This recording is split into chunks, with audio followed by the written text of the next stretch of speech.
ఇప్పుడు ఇప్పుడు అమరావతి ప్రాంతానికి తాడికొండ నియోజకవర్గం కదా, సార్ అది నిజంగా పేరు మార్చుకోవచ్చు. సీట్లు తగ్గుతాయనేది ఒక లాజికల్ ఎస్టిమేషన్ అయినా రేపొద్దున దీనికి ఏమైనా ఒక ప్రూఫ్ ఉంటుందా? ప్రూఫ్ అంటే జనాభా ఉందండి. లెక్కల అది ఆధారంగానే జయప్రకాష్ నారాయణ లెక్క గట్టి చెప్పింది. అది వేగ్గా చెప్పరు కదా ఆయన. ఆయన ఆల్రెడీ రీసెర్చ్ చేసి చెప్పిన మాట అది.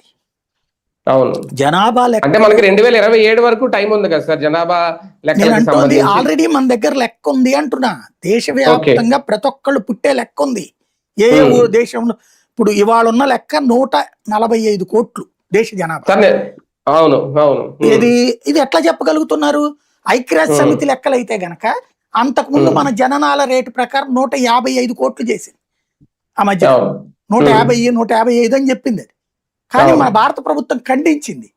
ఎందుకంటే మీరు సహజ సిద్ధమైన కౌంట్ వేస్తున్నారు, బట్ మా దగ్గర పుట్టుకలలో తరుగుదల నమోదయ్యింది కాబట్టి ఇప్పుడు సంఖ్య మాకు తక్కువ అని చెప్పింది. అప్పుడు ఎస్టిమేషన్ వేసింది లాస్ట్ ఇయరే 145 కోట్లని. ఎట్లా చెప్పగలిగింది? ఈ డేటా వలన. ప్రతి ఒక్క హాస్పిటల్ మస్ట్ అండ్ షుడ్ గా రిజిస్టర్ చేస్తాయి, అమ్మా నాన్న చేయకపోయినా సరే. ఈ సో అండ్ సో అప్పారావు గారు సుబ్బమ్మ గారి అబ్బాయి పుట్టాడు, అమ్మాయి పుట్టింది, ఈయన వయసు ఎంత, ఆవిడ వయసు ఎంత, వాళ్ళ అమ్మది వాళ్ళ నాన్నది, వాళ్ళకి పుట్టిన అబ్బాయి ఇది, అమ్మాయి ఇట్లాగా, వాళ్ళ అడ్రస్ ఇది అనేది కార్పొరేట్